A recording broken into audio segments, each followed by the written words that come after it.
ಮಾನ್ಯ ಮುಖ್ಯಮಂತ್ರಿ ಸಿದ್ದರಾಮಯ್ಯ ಅವರು ರಾಜಕೀಯ ಜೀವನದ 16ನೇ ಬಜೆಟ್ ಅನ್ನು ಮಂಡಿಸಿ ದಾಖಲೆ ಮಾಡಿರುವುದಾಗಿ ಹೇಳಿದ್ದಾರೆ.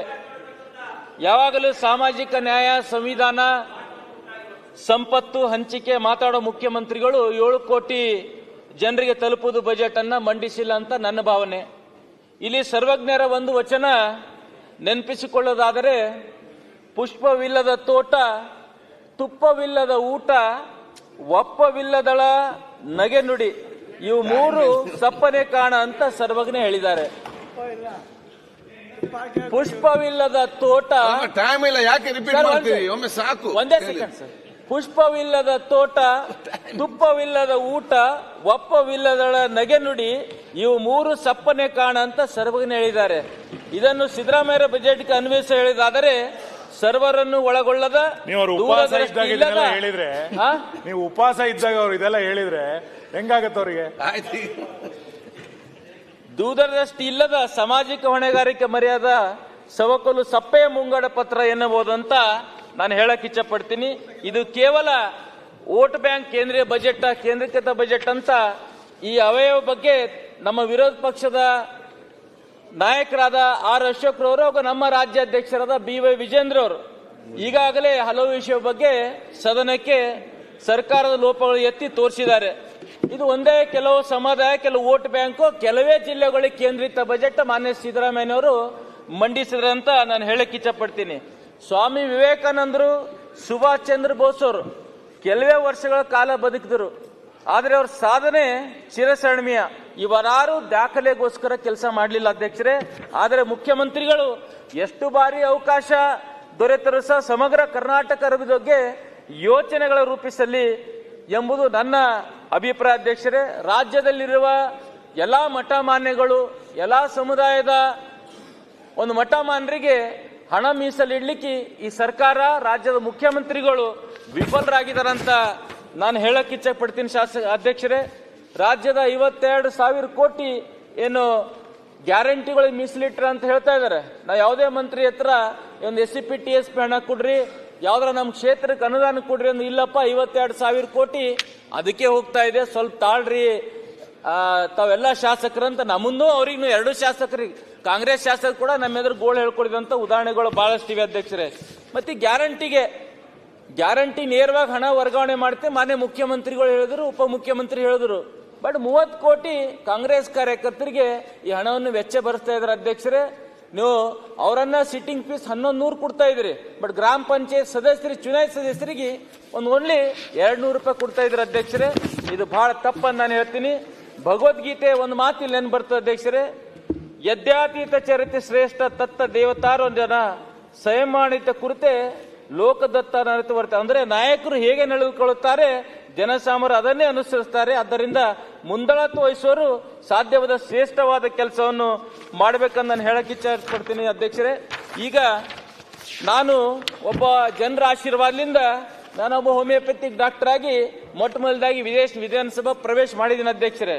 ಹೆಲ್ತ್ ಸೆಕ್ಟರ್ ಬಗ್ಗೆ ಹೇಳಬೇಕಾದ್ರೆ ಆಯುಷ್ ಡಿಪಾರ್ಟ್ಮೆಂಟ್ ಆಯುರ್ವೇದಿಕ್ಗಳು ಎಲ್ಲಾ PSCಯಲ್ಲಿ ಡಾಕ್ಟರ್ಸ್ ಇದ್ದಾರೆ, MBBS ಡಾಕ್ಟರ್ಸ್ ಇದ್ದಾರೆ. ಬಟ್ ಸುಮಾರು 1,500 ಪ್ರತಿ ವರ್ಷ ಪಾಸ್ಔಟ್ ಆಗ್ತಾರೆ. ಅದರಲ್ಲಿ ಒಂದೇ ಮೆಡಿಕಲ್ ಕಾಲೇಜ್ ಬೆಂಗಳೂರಿದೆ, 18 ಮೆಡಿಕಲ್ ಕಾಲೇಜ್ ಪ್ರೈವೇಟ್ ಇದೆ ಅಧ್ಯಕ್ಷರೇ. 1,500 ಡಾಕ್ಟರ್ ಪಾಸ್ ಔಟ್ ಹೋದವರಿಗೆ ಯಾರಿಗೆ ಜಾಬ್ ಸಿಗ್ತಾ ಇಲ್ಲ ಅಧ್ಯಕ್ಷರೇ. ನಾನು ಕೂಡ 1997 ಪಾಸ್ ಔಟ್ ಆದೆ. ಸುಮಾರು 2 ವರ್ಷ ನೌಕರಿ ಕಡೆಯಿಂದ ಅಲ್ಲಾಡಿದೆ, ನೌಕರಿ ಸಿಗ್ಲಿಲ್ಲ. ಅದು ಸಿಗ್ಲಿಲ್ಲ ಅಂತ ನಾನು ಅಲ್ಲಾಡಿ ಜನರ ಆಶೀರ್ವಾದ ನಿಮ್ಮೆಲ್ಲರ ಶಾಸಕನ ಸದನದಲ್ಲಿ ಬಂದಿನ ಅಧ್ಯಕ್ಷರೇ. ಅದಕ್ಕೆ ನಾನು ಎಲ್ಲ 1,500 ವಿದ್ಯಾರ್ಥಿಗಳನ್ನು ಪಾಸ್ ಮಾಡ್ತಾ ಇದ್ದಾರೆ.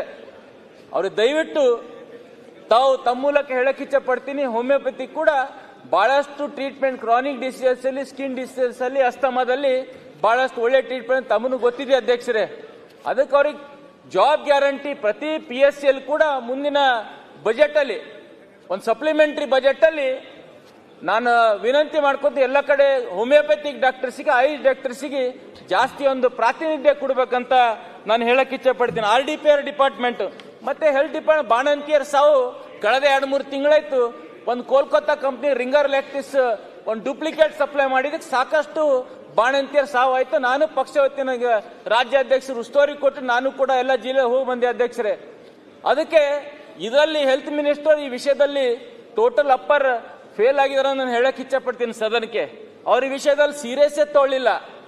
ಈಗಲಾದರೂ ಅದರ ಮುಂದೆ ಅದ್ರ ಬಗ್ಗೆ ಸೀರಿಯಸ್ ತಗೊಂಡು ಮುಂದಾಗೋ ಅನಾಹುತಗಳಿಗೆ ತಡೆ ಹಿಡಿಬೇಕು ಅಂತ ನಾನು ವಿಧಾನಸಭೆಯಲ್ಲಿ ತಮ್ಮ ಮೂಲಕ ಹೇಳಕ್ ಇಚ್ಛಪಡ್ತೀನಿ.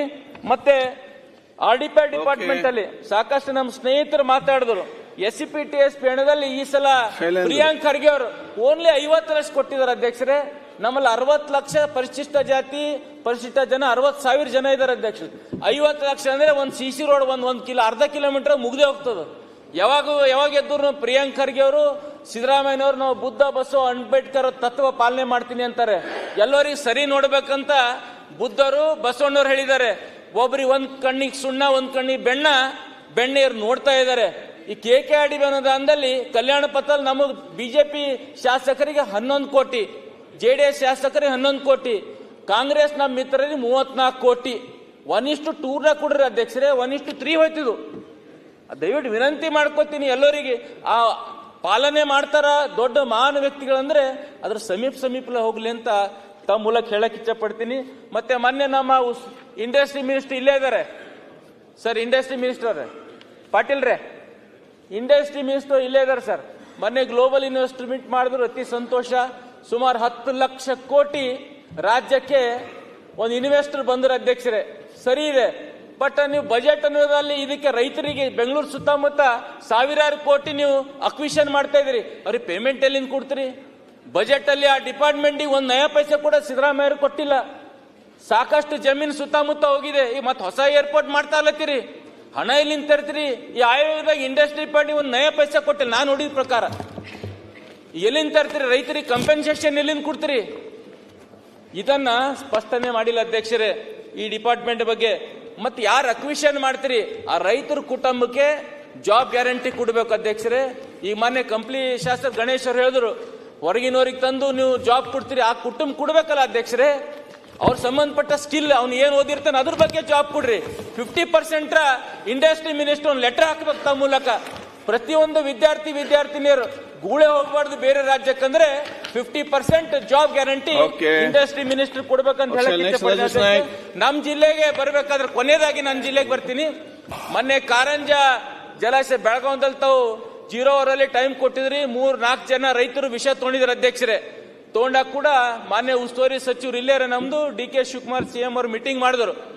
ಆಮೇಲೆ ಬೀದರ್ ಹೋದ ತಕ್ಷಣ ನಮ್ಮ ಉಸ್ತುವಾರಿ ಸಚಿವರು ಅವ್ರಿಗೆಲ್ಲರೂ ಜ್ಯೂಸ್ ಕುಡಿಸಿ ಅದೊಂದು 2 ವರ್ಷದಿಂದ ಏನು ಉಪವಾಸ ಕೊಡ್ತಾ ಇದ್ರು ಅವ್ರು ಅಂತ್ಯ ಮಾಡಿದ್ರು. ನಾವೊಂದು ಇವತ್ತು ಜ್ಯೂಸ್ ಕುಡ್ಸ್ಯಾರ, ನಾಳೆ ಒಂದು ಹೈ ಪವರ್ ಕಮಿಟಿ ಆಗ್ತದೆ, ಟೆಕ್ನಿಕಲ್ ಕಮಿಟಿ ಆಗ್ತದೆ. ಬಹಳ ನಮ್ಮ ರೈತರು, ನನ್ನ ವಿಧಾನಸಭಾ ಕ್ಷೇತ್ರ ರೈತರು ಬಹಳ ಖುಷಿಯಾಗಿದ್ರು ಅಧ್ಯಕ್ಷರೇ. ಬಟ್ ಆಗೀಗ 2-3 ತಿಂಗಳಾಯ್ತು, ಇನ್ನ ಟೆಕ್ನಿಕಲ್ ಕಮಿಟಿ ಇನ್ನ ಆಗಿಲ್ಲ. ಅದು ಎಲ್ಲಿ ನಿಂತಿದೆ ತಮ್ಮ ಮೂಲಕ ನಾನು ಹೇಳಕ್ ಇಚ್ಛೆ ಪಡ್ತೀನಿ DK ಶಿವಕುಮಾರ್ ಅವರಿಗೆ ಮತ್ತೆ ನಮ್ಮ ಉಸ್ತುವಾರಿ ಸಚಿವರವರಿಗೆ. ಆದಷ್ಟು ಬೇಗ ಟೆಕ್ನಿಕಲ್ ಕಮಿಟಿ ಬೇಗನೆ ರಚನೆ ಮಾಡಿ ಪರಿಹಾರ ವಿತರಣೆ ನಮ್ಮ ರೈತರಿಗೆ ಕೊಡಬೇಕಂತ ನಾನು ಹೇಳಕ್ ಇಚ್ಛೆ ಪಡ್ತೀನಿ ಅಧ್ಯಕ್ಷರೇ.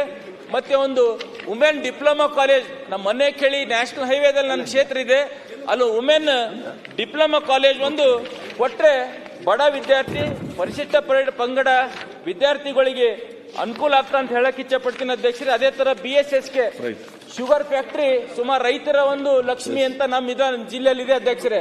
ಅದಕ್ಕೆ ಬಂದ್ ಬಿದ್ದಿದೆ. ಹೇಗೆ ಸರ್ಕಾರ ಒಂದು ಗ್ಯಾರಂಟಿ ಕೊಟ್ರೆ ಏನ್ ನ್ಯಾಷನಲ್ ಶುಗರ್ ಡೆವಲಪ್ಮೆಂಟ್ ಕಾರ್ಪೊರೇಷನ್ ಡೆಲ್ಲಿಯಲ್ಲಿ ಇಲ್ಲೊಂದು ಎಂಡ್ ಫ್ಯಾಕ್ಟರಿಗೆ ಸರ್ಕಾರ ಗ್ಯಾರಂಟಿ ಕೊಟ್ರೆ ಅವ್ರು ಲೋನ್ ಕೊಡ್ತೀನಿ ಅಂತ ಹೇಳಿದ್ರೆ ಮೊನ್ನೆ ಸಕ್ಕರೆ ಸಚಿವರು ನಮ್ಮ 2-3 ಶಾಸಕರಿಗೆ ಈ ಮಾತನ್ನು ಹೇಳಿದ್ರು ಅಧ್ಯಕ್ಷರೇ. ಆದಷ್ಟು ಬೇಗ ಪುನಶ್ಚೇತನ ಮಾಡಬೇಕು. ಮತ್ತೆ ನಮ್ಮ ಕ್ಷೇತ್ರದ ಫೈರ್ ಸ್ಟೇಷನ್ ಇಲ್ಲ, 2 ವರ್ಷ ಆಯ್ತು ಹೇಳ್ತಾ ಇದ್ದೀನಿ ಅಧ್ಯಕ್ಷರೇ. ನಮ್ಮ ಹೋಮ್ ಮಿನಿಸ್ಟರ್ ಅದ್ರ ಕಡೆ ನೋಡ್ತಾನೆ ಇಲ್ಲ. ಯಾವ್ದ್ರ ಉರಿ ಹತ್ತಿರ 30 ಕಿಲೋಮೀಟರ್ ಹೋಗ್ಬೇಕು, 30 ಕಿಲೋಮೀಟರ್ ಬರತ್ತನ ಪೂರ ಉರಿ ಹತ್ ಬಿಡ್ತದೆ ಆ ಕಬ್ಬನ್ನಾಗ್ಲಿ ಬೇರೆ ಮನೆಗಳನ್ನ.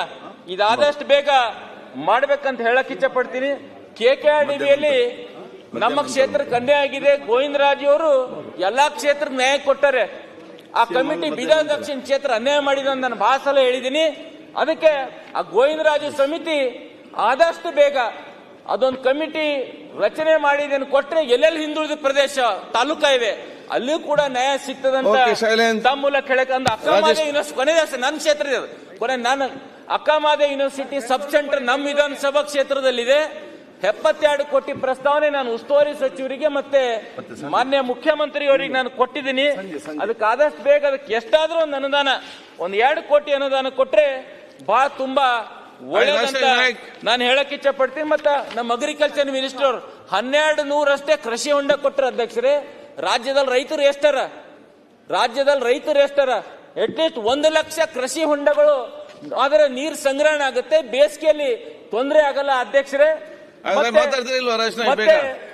ಡಿಪಾರ್ಟ್ಮೆಂಟ್ ಅಲ್ಲಿ ನಮ್ ಕಮಿಟನ ಮೈನಾರಿಟಿ ಡಿಪಾರ್ಟ್ಮೆಂಟ್ ಅಲ್ಲಿ ಮೊನ್ನೆ ಮದುವೆಗೆ ನಮ್ಮ ಮೈನಾರಿಟಿ ವಧುವರರಿಗೆ 50,000 ಕೊಟ್ಟರೆ ಸಂತೋಷ.